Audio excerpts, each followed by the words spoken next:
Halo teman-teman, jadi pada video kali ini saya mau sedikit share ke teman-teman ya. Jadi kemarin itu saya ceritanya lagi ngecek radiasi ya. Baca-baca di googling lah, radiasi sebuah handphone gitu ya, sebuah ponsel gitu ya. Di zaman sekarang ini sih siapa sih yang nggak punya handphone ya? Semua orang tuh punya handphone. Dari anak kecil sampai ke orang dewasa tuh pasti deh udah pernah pegang handphone, main handphone lama-lama gitu ya, berlama-lama.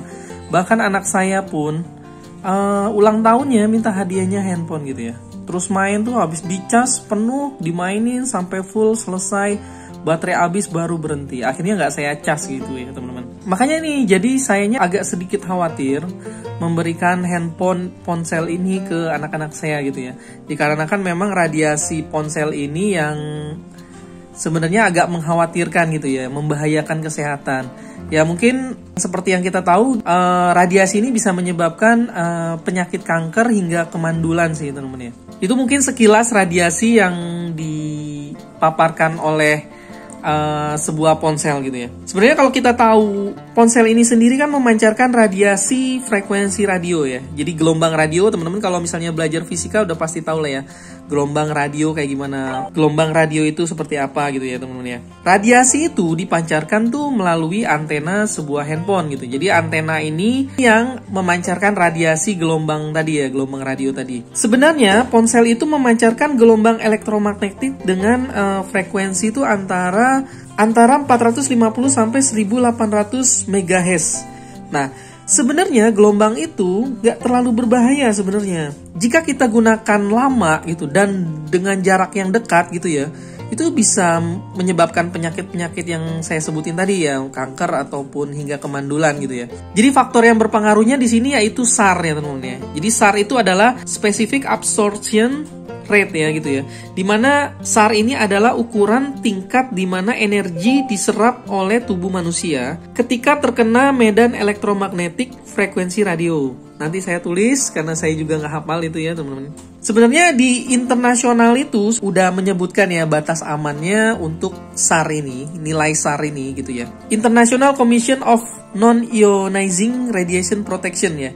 Jadi batas aman SAR itu pada sebuah ponsel itu maksimum hanya boleh mencapai 2 W per kilo. Sementara untuk FCC itu Federal Communication Commission ya, menetapkan kalau tingkat SAR sebuah ponsel itu standarnya 1,6 W per kilo. Menurut International Commissioning tadi, batas aman kan 2 ya. Kalau menurut FCC kan 1,6 ya teman-teman ya. Nah, kita akan cek nih di handphone saya. Di sini kita akan coba untuk mencari nilai SAR ya, SAR tadi dari sebuah ponsel. Nah, di sini saya ada beberapa handphone, ini yang merupakan handphone utama saya, teman-teman ya. Di sini saya punya handphone Oppo F3, punya anak saya yang kecil. Ya, kerjaannya dia main handphone terus, teman-teman ya. Nah, di sini saya akan coba untuk melihat, teman-teman bisa menggunakan USSD ya. Kodenya bisa buka di teleponnya, terus ketikkan bintang pagar 07 pagar. Tidak semua handphone bisa menampilkan nilai SAR ini.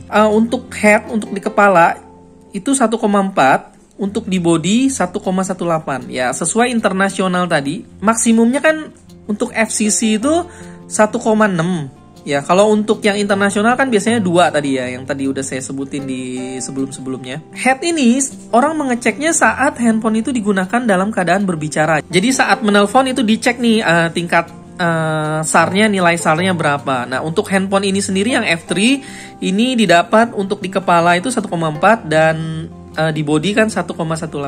Di sini saya akan mencoba untuk handphone lainnya. Tidak semua handphone bisa menampilkan nilai SAR itu. Di sini saya punya Nexus ya, Nexus 5, Nexus 5. Nah, di sini tipenya berbeda nih teman-teman ya. Jadi kalau misalnya saya ketik bintang pagar 07 pagar, dia akan menampilkan seperti ini, berbeda dengan yang satu lagi nih.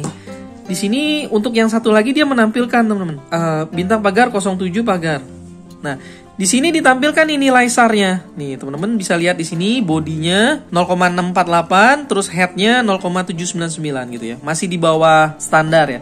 Cuma memang radiasi ini memang berbahaya sebenarnya ya. Kalau misalnya kita tahu ya. Untuk yang handphone saya yang custom room ini tidak ketahuan, teman-teman. Bintang pagar 07 pagar Di sini nggak muncul apa-apa. Untuk handphone teman-teman yang tidak ditulis di sini ya, teman-teman bisa baca buku petunjuknya, buku panduannya, atau cari ke website pembuatnya, misalnya di LG-nya atau di Samsung-nya, atau teman-teman bisa juga nih mencari di sini. Di sini teman-teman mesti hafal yang ini, ZNF D820 ini.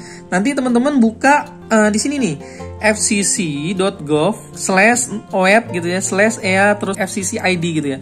Teman-teman masukin nih angka yang pertama itu ZNF yang tadi ya, sesuai yang di sini tadi nih, ZNF terus belakangnya D820. Nah, di sini D820. Teman-teman bisa cek juga di sini ya. Nanti dia akan muncul. Teman-teman bisa cek-cek sendiri lah di sini. Oke. Nah, selain itu, teman-teman bisa menggunakan aplikasi yang namanya Quanta Monitor, teman-teman. Kebetulan saya udah nginstal ya Quanta Monitor. Nah, di sini. Nah, kebetulan di sini saya menggunakan WiFi, saya nggak menggunakan sinyal 4G gitu ya, teman-teman ya.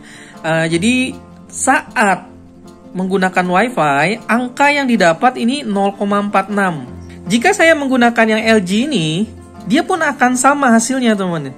Jadi kalau WiFi itu sebenarnya lebih rendah. Oke, ya lebih rendah lah ya teman-teman ya, nilai SAR-nya. Jadi ini pakai tuh 0,46 ya. Nah, ini juga sama 0,46.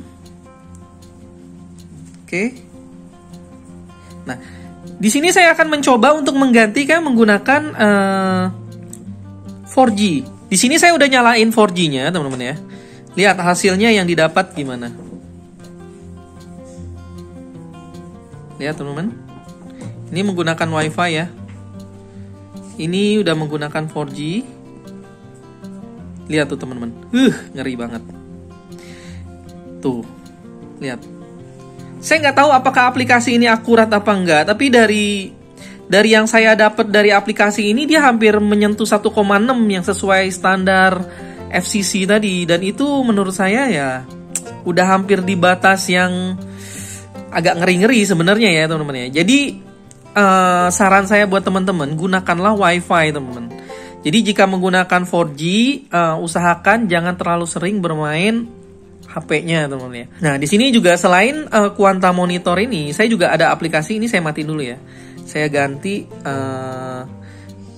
dengan WiFi lagi. Saya akan buka aplikasi satu lagi yang saya coba, itu namanya Radiation apa gitu ya. RRRR. Nih, saya akan coba yang satu ini ya, teman-teman. Nah, di sini ada. Oke. Nah, kita akan mengecek radiasinya nih. Jadi saya coba di TV, di elektronik gitu lah ya. Nah, ini lihat ya. Tuh, lihat bunyinya. Bahaya tuh, lihat tuh. Ya. Saya pernah coba ke TV saya yang smart TV itu. Nah, jadi HP-HP yang lama itu sebenarnya lebih aman ya. Ya nggak juga sih. Mungkin seharusnya lebih handphone yang baru yang lebih aman gitu teman ya. Ini ya teman-teman bisa coba ke TV lah. Ini kalau teman-teman lihat nih radiasi ya. Tuh, tinggi banget ya. Tuh lihat tuh. Ya, ini saya matiin deh semua nih. Tuh masih.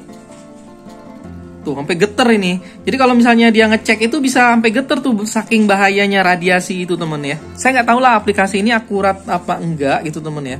Cuma memang tuh sampai bergetar tuh. Ya cuma memang ya nggak ada salahnya juga kita percaya ya temen, karena memang semua alat elektronik itu mengeluarkan radiasi ya, memancarkan radiasi. Oke, kurang lebih begini aja video saya kali ini. Jangan lupa untuk like jika suka, komen juga, dan subscribe pastinya. Oke, terima kasih. Bye.